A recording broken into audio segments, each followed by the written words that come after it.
राधे राधे दोस्तों, आज हम आपको राधाष्टमी की कथा सुनाने जा रहे हैं। पर कथा सुनने से पहले अगर आप हमारे चैनल पर पहली बार आए हैं तो चैनल को सब्सक्राइब जरूर कर लें, ताकि हम आपके लिए ऐसी कहानी और कथाएं लेकर आ सके। तो चलो कहानी शुरू करते हैं। बहुत समय पहले की बात है।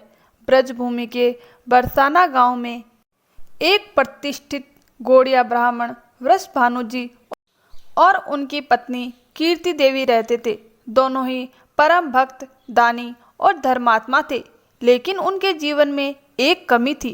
उन्हें संतान सुख प्राप्त नहीं था।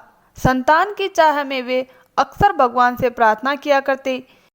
एक दिन कीर्ति देवी यमुना नदी के तट पर स्नान करने गई। स्नान के बाद जब वे पूजा कर रही थी, तभी उन्हें जल के बीच एक दिव्य प्रकाश दिखाई दिया।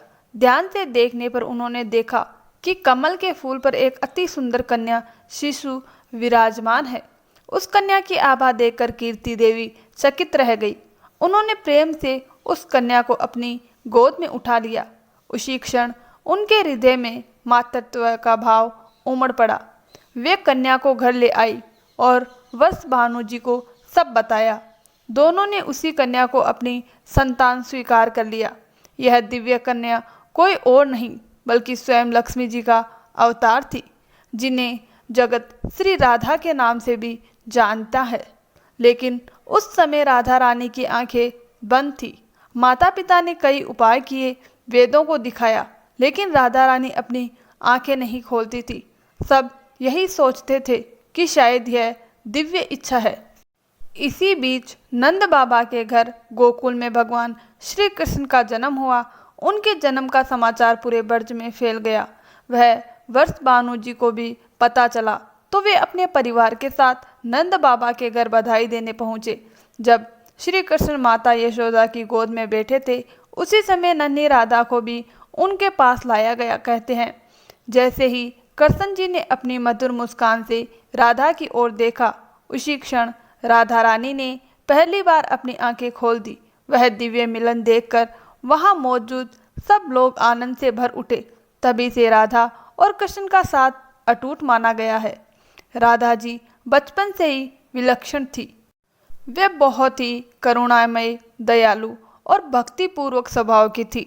जब भी गांव की गोपियां कृष्ण जी के साथ रास रचाती, तो राधा जी उनकी अगुवाई करती। श्री कृष्ण स्वयं कहते थे कि राधा मेरी आत्मा है।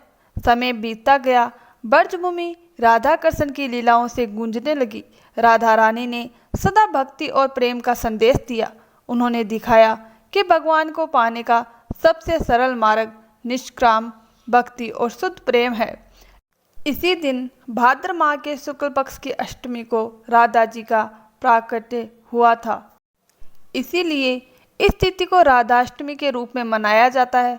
इस दिन भक्त व्रत करते हैं। मंदिरों में राधा कृष्ण की झांकी सजती है और विशेष पूजा होती है।